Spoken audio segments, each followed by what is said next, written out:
To fa da dumi-duminta, a halin yanzu mabiya kallon ƙwallon ƙafa a duniya suna ta caccaka Cristiano Ronaldo sakamakon har kawo yanzu bai ci wasu manya-manyan kofuna ba a ƙungiyar ƙwallon ƙafa ta Al-Nassr. Sannan kuma mutane suna ta maganganu akan cewa ƙungiyar ƙwallon ƙafa ta Al-Nassr ta je ta kashe kuɗi ta siyo sa domin tana ganin cewa shi zai iya zama na biyu a manya-manyan 'yan ƙwallo na duniya. Ta siyo sa domin ya kawo mata nasara da kuma ci gaba a cikin tim ɗinta.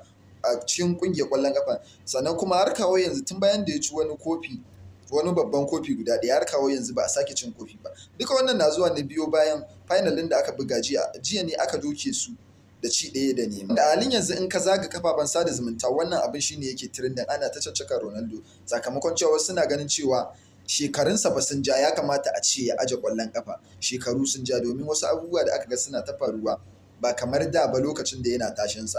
Mutane suna ta cewa yanzu ya aji tun lokacin da take yi masa da kyau, ya ba wa wasu dama su ma su zo su buga. Ta ɓangaren Barcelona kuma mun ga cewa Lewandowski ya bar ƙungiyar ƙwallon ƙafa ta Barcelona. Ta ɓangaren Real Madrid kuma Dani Carvajal shi ma ya aje ƙwallon ƙafa daga Real Madrid. Sannan kuma a wasannin da ya buga wasa guda 450 tare da Real Madrid.